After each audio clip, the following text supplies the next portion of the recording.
Kazuma Yagami is a young man who belongs to the Kannagi family who can control fire. However, Kazuma was kicked out of the family, all because he's a piece of trash who cannot use fire powers. After training for 4 years in China, Kazuma finally comes back to Japan, but this time as the strongest wind mage in the world. After spending 4 years in China, Kazuma Yagami changed his name and returned to Japan to complete an exorcism job.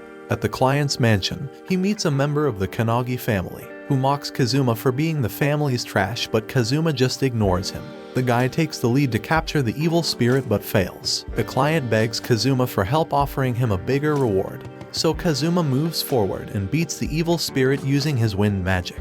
Later, when the successor of the Kannagi family Ayano returns home, she gets to know that Kazuma has returned and has become a wind magic expert. Her father, Jugo, feels sorry for him as Kazuma has to leave his family because of his lack of skill. Therefore, Ayano owns the family's traditional sword in Reiha and will be the next head of the family. However, Kazuma's father Genma Kannagi is still not willing to accept Kazuma since he can't use fire magic.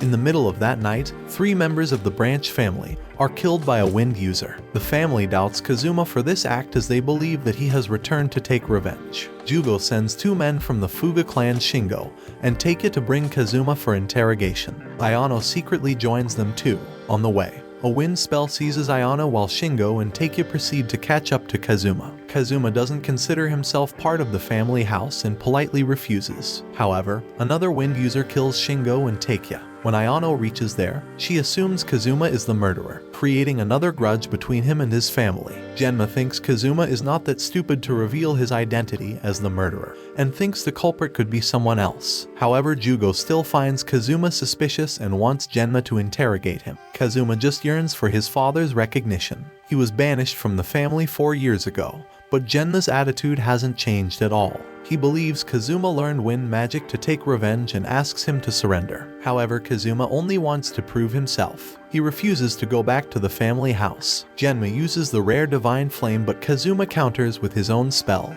and wins against his father. He may seem happy, but deep inside he still feels empty. His father still doesn't want to recognize him. Kazuma calls an ambulance for Genma, then returns to the hotel where he finds his younger brother Ren. He asks if Kazuma has made a contract with the wind spirit, as the Kannagi family head did with the fire spirit. Kazuma dodges the question and tells Ren that he has not forgiven the Kannagi family. Even though he has changed his surname, he doesn't intend on taking revenge. The Kannagi family will lose its status anyway, as the heir Ayano is too weak to lead the family. Yen texts Ayano about his meeting with Kazuma, making her head to the hotel. In the middle of the night, a wind user attacks the hotel. Kazuma takes his little brother and jumps out of the hotel. He tells Ren to hide while he fights the suspect. However, there are 2 intruders and one of them abducts Ren. Ayano believes that Kazuma did the damage while Kazuma was rushing to save Ren from the wind users. The police also suspect Kazuma for the hotel incident as they are unaware of other wind users. Kazuma finally decides to meet Jugo so they can get Ren back. Kazuma recognizes the person he saw last night.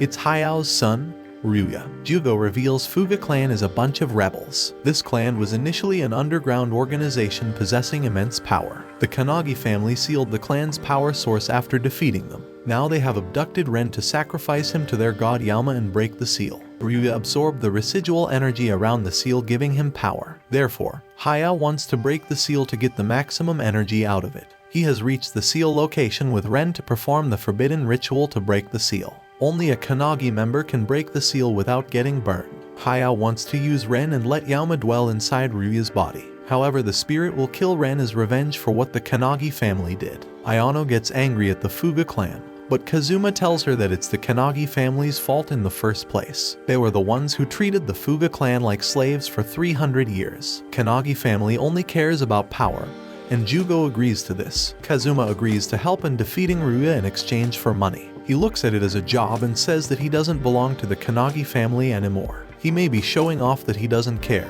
but inside his heart, he wants to save Ren at any cost. On his way with Ayano, they meet Ryuya, who is there to stop them from disturbing the ritual.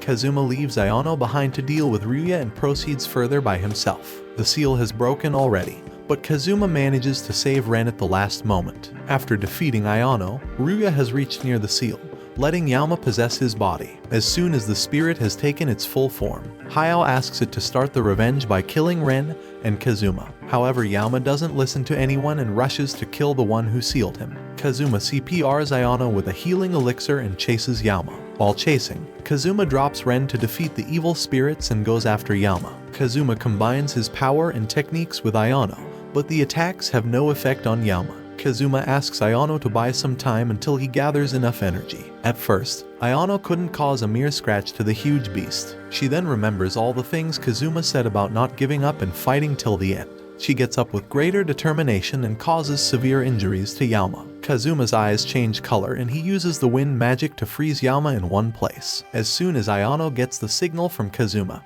she pierces Yama with her sword. The next day, Jugo invites Kazuma to the celebration for defeating Yama. There he meets Takeya's sister Misao Ugami. She attacks Kazuma when he tells her that he attacked Takea before. However, Kazuma defends himself easily and Misao is grounded by Jugo. Kazuma mocks Takea for getting killed because of his weakness and leaves the celebration.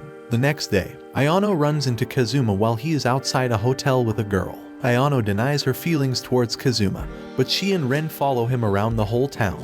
They find Kazuma meeting up with Misao and then they walk together towards a hotel. But it's a trap set up by Misao to kill Kazuma by hiring snipers. Kazuma survives all those pity attacks, telling Misao that she has changed a lot since they met years ago. Misao believes Kazuma is responsible for her brother's death. Kazuma requests Ayano not to punish Misao as she can't harm Kazuma anyway. Suddenly, a mysterious person approaches Misao offering her power to get her revenge. Misao has joined hands with the evil guy she met. She started killing innocent citizens to get enough power to defeat Kazuma. In just a few days, Misao has killed dozens of people. As Kannagi family has lost tracking ability after the rebellion of Fuga clan, Jugo asks Ayano to take help from Kazuma to investigate this case. Using Ayano as bait, Kazuma succeeds in tracking the source of the evil energy reaching Misao's location. Ayano finds them as well and proceeds to attack Misao, but she disappears, saying that she will return after gathering enough energy to face Kazuma. The evil guy helps Misao absorb the energy from the souls she gathered. He convinces her that she's doing nothing wrong as her intention is right. Jugo has given responsibility for killing Misao to the Ugami family. The task is taken away from Kazuma, but he wants to continue anyway. Ayano wants to stop Kazuma as he won't let them deal with Misao.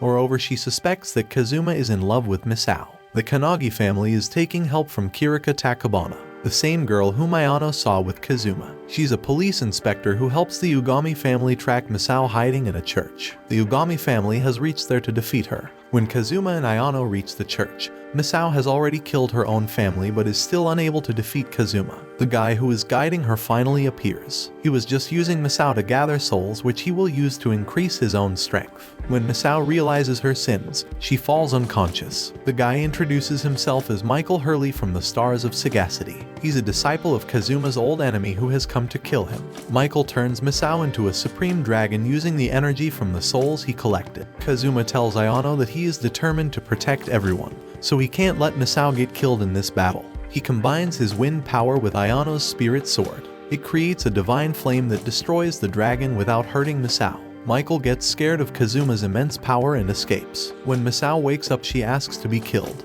but Kazuma believes that she should repent for her sins. She then decides to live the rest of her life in the church praying for forgiveness. Misao asks why Kazuma spared her life. He reveals that she protected him when he was bullied in his childhood. Some nights later, an evil Hidadama haunts the academy where Ayano studies. Jugo tells Ayano to get rid of the spirit. Moreover, he has hired Kazuma as Ayano's bodyguard. Jugo's intention is to make Ayano and Kazuma get along with each other. When they reach the academy, Ayano's friends Nanes and Yukari join as they want to see the Hidadama. After roaming the school for a while, Kazuma finally detects a spirit and they follow it. The evil spirit they are after turns out to be a mischievous pixie named Tiana. She's not very harmful and only likes to tease humans. Tiana and a few other pixies have come to grant the last wish of the dying cherry tree. After the beautiful blossom, the pixies leave. Kazuma knew the pixies weren't harmful and just wanted to prank someone. He just liked to watch Ayano get teased and pissed off. At school, Ren is being pursued by a girl from his class named Kanon Suzuhara. After spending the whole day with her,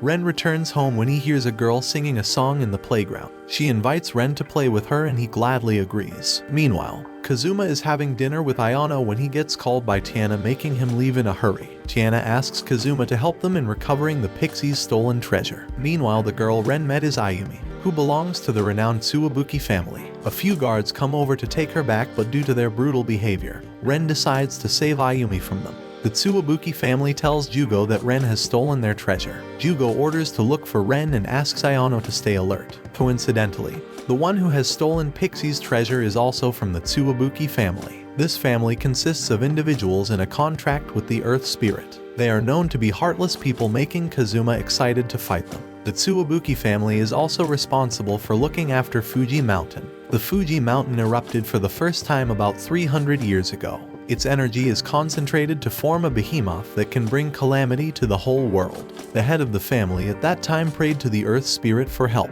In result, it sealed the monster inside the mountain, making her life in this attempt. The seal only lasts for 30 years, making the Tsuwabuki family sacrifice a member to renew the seal. Ayumi was the chosen one, so she wants to make some beautiful memories with Ren before dying. Mayumi and her attendant Yuji come to take Ayumi back. Ren tries his best to save her, but she simply surrenders. She is one of Mayumi's clones, created to be sacrificed in place of Mayumi. Even if she's not sacrificed, she will die in a month anyway. After Mayumi and Ayumi return to the Tsuwabuki Palace, Kiraha changes her plan and involves Mayumi in the ritual too. Ayumi is running short of enough power to complete the ritual, so Mayumi must aid her. If the ritual is interrupted, then Mayumi might die with Ayumi. Therefore, Kiraha orders Yuji to deal with Kazuma, as he will definitely come to stop the ritual. Kiraha has actually turned her father into a statue when he tried to stop her from her evil intentions. Since then, she got the control of the Tsuwabuki's family. Moreover, she's performing the ritual for her own benefit. Jugo warns Ayano to stay away from the ritual,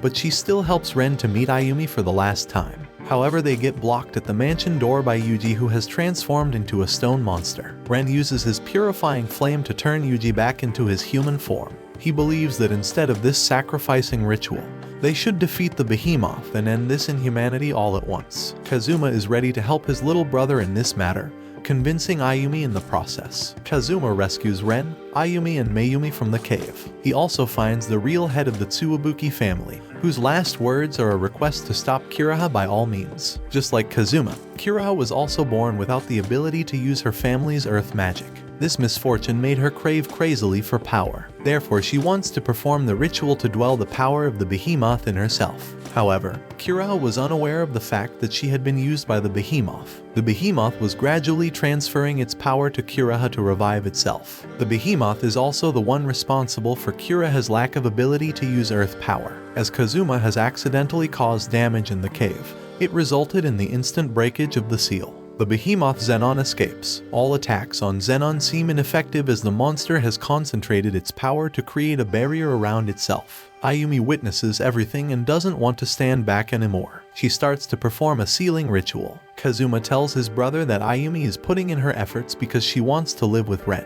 Therefore, Ren should put in his best efforts as well. The ritual suppresses Zenon's power, enabling Kazuma to defeat it with the Ayano and Ren's help. The Pixie's treasure egg was used to age Ayumi faster, therefore she has a small lifespan. Moreover, the ritual has also sucked out Ayumi's power, decreasing her lifespan from 1 month to a few minutes. Ayumi ends up dying in Ren's arms without any regrets, because she saved many other lives and got to spend time with Ren. Kazuma witnesses this all with a heavy heart and wishes to grow stronger to stop such incidents in the future. This is all for this anime.